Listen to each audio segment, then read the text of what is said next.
Ժամանակակից աշխարհում, ինչպես ցույց է տալիս փորձը, կապիտալը հոսում է հիմնականում հարուստ երկրներ։ Իսկ բոլոր մնացած երկրները, այդ թվում նաև Հայաստանի Հանրապետությունը, նախ եւ առաջ կարող են հույսը դնել ներքին ներդրումների վրա։ Եվ այստեղ է, որ մենք պետք է փառք տանք Աստծուն, որ ունենք Սամվել Կարապետյան ազգային բարերար եւ նմանատիպ ազգի զավակներ։ Նորմալ երկրներում նման մարդկանց պահում փայփայում են աչքի լույսի նման, բայց թե ինչ է կատարվում մեր մոտ, տեսնում եք բոլորդ։ Հարգելի հայրենակիցներ, ի տարբերություն շատ քաղաքական միավորների, տարբեր շարժումների, մենք ունենք մեկ հիմնական առավելություն։ Մենք չենք հայոյում, մենք չենք տարածում ատելություն, մենք չենք խոսում ուրիշի արած կամ չարածի մասին։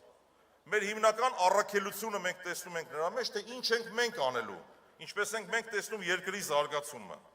Իսկ երկրի զարգացումը մենք տեսնում ենք հզոր տնտեսություն ունենալու մեջ, որը կապահովի բարեկեցիկ աշխատանքով մեր հայրենակիցներին։ Մենք գտնում ենք, որ պետք է կանգնած լինենք փոքր եւ միջին բիզնեսի կողքին։ Սա շատ կարեւոր է։ Խնդրում եմ ուշադրություն դարձնել։ Ընդամենը 2 թիվ եմ ուզում բերել առանց ձեզ ծանրաբեռնելու։ Ընդհանուր առմամբ նախորդ տարվա տվյալներով Հայաստանի Հանրապետության պետական եկամուտները կազմել են մոտավորապես մի փոքր ավել, մի փոքր պակաս 6.5 միլիարդ դոլար։ Այդ մուտքերի մեջ չնչին տոկոս են կազմում փոքր եւ միջին բիզնեսի կողմից վճարված հարկերը, որը օվկիանոսի մեջ մի կաթիլ է ընդամենը 150 միլիոն դոլարի մասին է խոսքը։ Ինչ է արել մեր կառավարությունը։ Կրկնապատկել է այդ փոքր եւ միջին բիզնեսի հարկերը,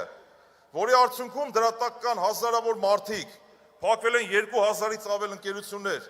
եւ այդ մարդիկ հանդիսանում են պոտենցիալ արտագաղթողներ։ Մենք պետք է կանգնենք փոքր եւ միջին բիզնեսի կողքին։ Հաջորդը, մենք անթույլատրելի ենք համարում քրեական գործերի հարուցումը տնտեսվարողների նկատմամբ։